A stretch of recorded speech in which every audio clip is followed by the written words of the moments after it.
प्रिय दोस्तों, हम एक महान वैज्ञानिक और आविष्कारक थॉमस एल्वा एडिसन के बारे में बात करेंगे।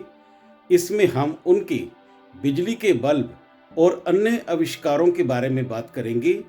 आशा करता हूँ कि यह आपको काफ़ी रोचक और ज्ञानवर्धक लगेगा। मेरा नाम है मनमोहन चौहान। दोस्तों, सादर नमस्कार।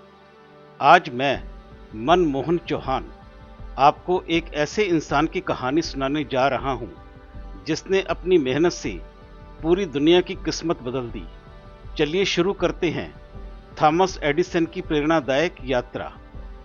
कृपया इस वीडियो को अंत तक देखें क्योंकि अंतिम दृश्य हमें उस महान प्रतिभा के सबसे करीब ले जाते हैं। एक साधारण शुरुआत, ए सिंपल स्टार्ट। एडिसन का जन्म 11 फरवरी 1847 को अमेरिका में हुआ। वे बचपन से ही बहुत जिज्ञासु स्वभाव के थे। एडिसन एक साधारण परिवार में जन्मे थे। बचपन में वे अक्सर चिड़ियों को उड़ते देख सोचते थे कि इंसान क्यों नहीं उड़ सकता। उनकी यही जिज्ञासा उन्हें महान बनाने वाली थी। स्कूल की चुनौती, स्कूल चैलेंज। स्कूल में टीचर ने उन्हें मंदबुद्धि कहा और स्कूल से निकाल दिया। उनकी औपचारिक शिक्षा केवल 3 महीने रही। स्कूल के मास्टर को लगता था कि एडिसन कभी कुछ नहीं सीख पाएंगे। उन्होंने उनकी मां को एक पत्र देकर उन्हें घर भेज दिया। मां का अटूट विश्वास, the power of a mother. उनकी मां ने उन्हें घर पर पढ़ाया। उन्होंने एडिसन से कहा, तुम इतने प्रतिभाशाली हो कि स्कूल तुम्हें नहीं पढ़ा सकता। मां के इस एक वाक्य ने एडिसन के अंदर आत्मविश्वास की आग जला दी। उन्होंने अपनी मां को ही अपना सबसे बड़ा शिक्षक माना। पहली लैब, द बेसमेंट लैब। मात्र 10 साल की उम्र में उन्होंने अपने घर के बेसमेंट में एक छोटी केमिस्ट्री लेबोरेटरी बना ली थी। एडिसन अपनी पॉकेट मनी से केमिकल खरीदते थे। वे किताबों में जो भी पढ़ते उसे तुरंत प्रयोग करके देखते थे। ट्रेन में अखबार बेचना, यंग एंटरप्रेन्योर। 12 साल की उम्र में उन्होंने ट्रेनों में अखबार और फल बेचना शुरू किया ताकि वे अपनी लैब के लिए पैसे जुटा सकें। एडिसन ने मेहनत से कभी जी नहीं चुराया। उन्होंने चलती ट्रेन के एक खाली डिब्बे में भी अपनी छोटी सी लैब बना ली थी। श्रवण दोष, द गिफ्ट ऑफ साइलेंस। एक दुर्घटना में उनके कान खराब हो गए। उन्होंने अपनी डीफनेस, बहरापन को अपनी एकाग्रता का राज बताया।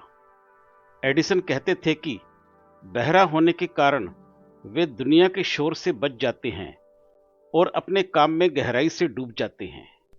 जीवन बदलने वाली घटना, द हेरोइक रेस्क्यू। उन्होंने एक बच्चे को ट्रेन के नीचे आने से बचाया, जिसके इनाम में उन्हें टेलीग्राफी सीखने का मौका मिला। स्टेशन मास्टर ने खुश होकर उन्हें टेलीग्राफ मशीन चलाना सिखाया। यहीं से बिजली और संचार, कम्युनिकेशन में उनकी रुचि जागी। पहला पेटेंट, द फर्स्ट स्टेप। 1869 में उनका पहला आविष्कार इलेक्ट्रिक वोट रिकॉर्डर था। यह वोटों की गिनती तेज करने के लिए था। भले ही यह मशीन बाजार में नहीं बिकी, लेकिन एडिसन ने तय कर लिया कि वे अब वही बनाएंगे जिसकी लोगों को सच में जरूरत हो। पहली बड़ी कामयाबी, सक्सेस इन न्यूयॉर्क। उन्होंने स्टॉक मार्केट की मशीन, स्टॉक टिकर को सुधारा, जिसके लिए उन्हें $40,000 का बड़ा इनाम मिला। इतनी बड़ी रकम से एडिसन ने अपनी खुद की बड़ी वर्कशॉप खोलने का सपना पूरा किया। मेनलो पार्क का जादू, द इन्वेंशन फैक्ट्री। उन्होंने न्यू जर्सी के मेनलो पार्क में दुनिया की पहली इंडस्ट्रियल रिसर्च लैब बनाई।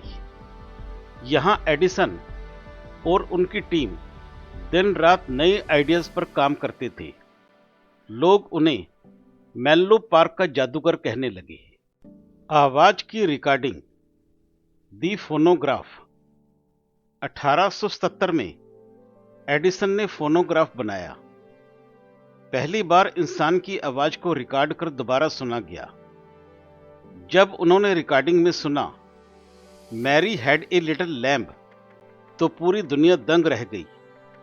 यह उस समय का सबसे बड़ा चमत्कार था। बल्ब का mission, the mission for light. Edison रात के अंधेरे को दूर करना चाहते थे। उन्होंने एक टिकाऊ इलेक्ट्रिक लाइट बल्ब बनाने की ठानी। उस समय रात में सिर्फ गैस के दिए जलते थे, जो बहुत खतरनाक थे। एडिसन बिजली की सुरक्षित रोशनी चाहते थे। 10,000 असफलताएं, 10,000 फेलियर्स। वे हजारों बार फेल हुए।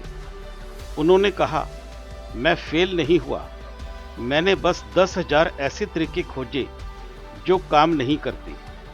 उनकी यह बात आज भी दुनिया के हर छात्र और उद्यमी के लिए सबसे बड़ी प्रेरणा है। वे कभी हारना जानते ही नहीं थे। जीत की चमक, दी सक्सेस। अंत में 1879 में कार्बोनाइज्ड बंबू के फिलामेंट से बल्ब घंटों तक जलने में सफल रहा। महीनों की मेहनत के बाद जब वह बल्ब पहली बार लैब में चमका, तो विज्ञान का एक नया युग शुरू हो गया। दुनिया हुई रोशन। Lighting the world. 31 दिसंबर 1879 को उन्होंने पहली बार अपनी पूरी लैब को बल्बों से सजाया। हजारों लोग उसे देखने आए। लोग मीलों दूर से इस बिजली के सूरज को देखने आए थे। पूरी दुनिया में एडिसन का नाम गूंज उठा। Power house, the electric grid. उन्होंने न्यूयॉर्क में दुनिया का पहला सेंट्रल पावर प्लांट बनाया ताकि घरों तक बिजली पहुंचे। सिर्फ बल्ब बनाना काफी नहीं था, उसे घर घर पहुंचाने के लिए उन्होंने तार, स्विच और फ्यूज का पूरा सिस्टम बनाया। चलता फिरता चित्र, मोशन पिक्चर्स। एडिसन ने काइनेटोस्कोप बनाया, जिसने आधुनिक फिल्मों, सिनेमा की नींव रखी। आज हम जो फिल्में देखते हैं, उसकी शुरुआत एडिसन के इसी कैमरे से हुई थी। वे सिनेमा के भी जनक थे। टेलीफोन का जादू, टेलीफोन अपग्रेड। उन्होंने टेलीफोन में कार्बन ट्रांसमीटर जोड़ा, जिससे आवाज लंबी दूरी तक साफ सुनाई देने लगी। ग्राहम बेल के फोन को घर घर पहुंचाने और उसे इस्तेमाल के लायक बनाने में एडिसन का बहुत बड़ा हाथ था। भविष्य की बैटरी, दी स्टोरेज बैटरी।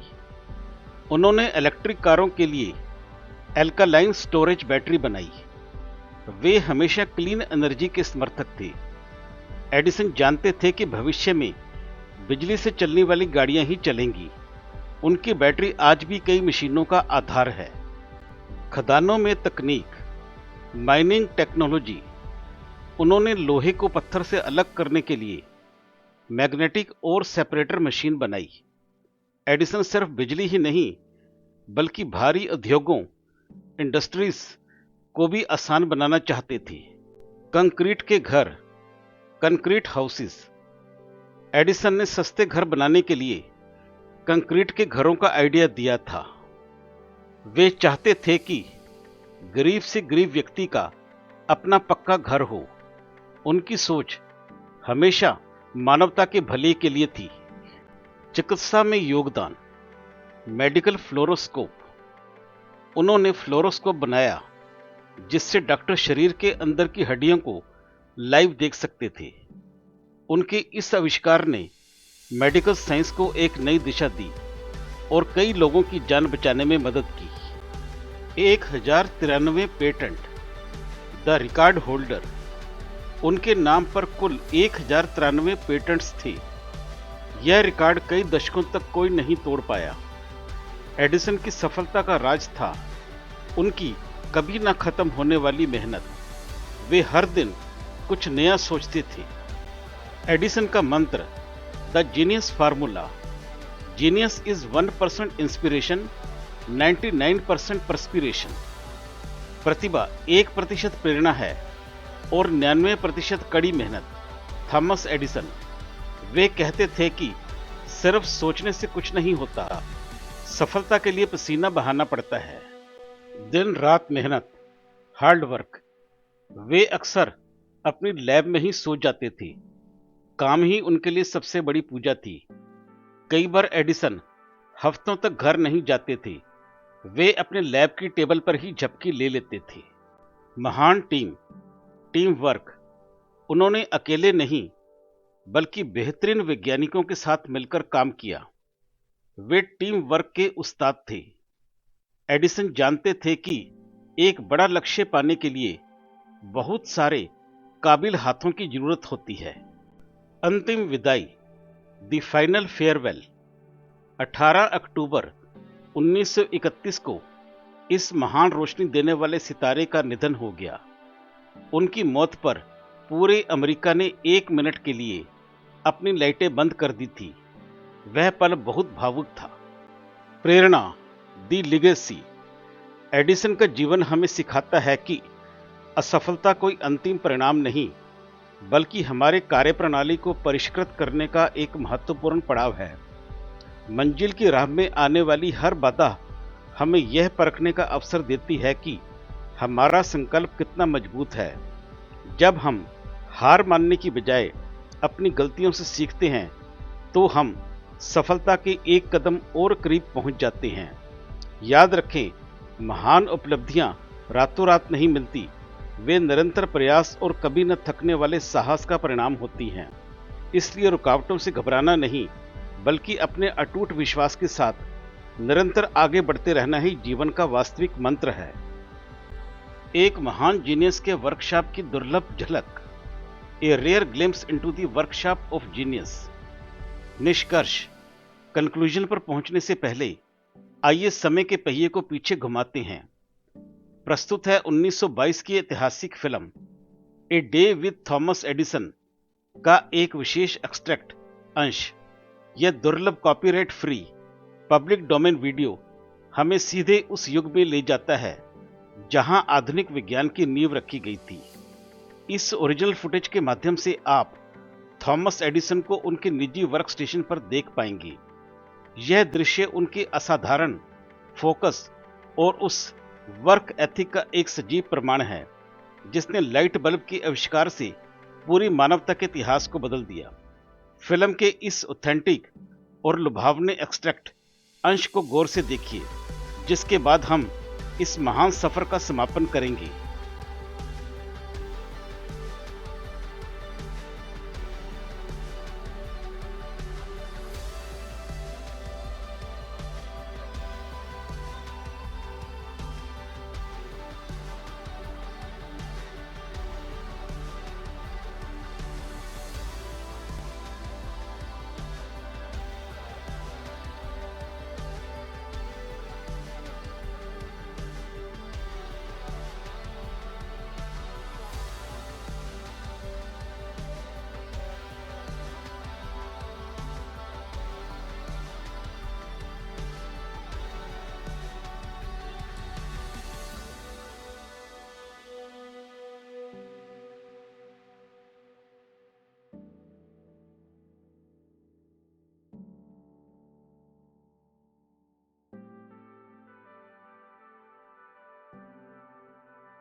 निष्कर्ष, कंक्लूजन।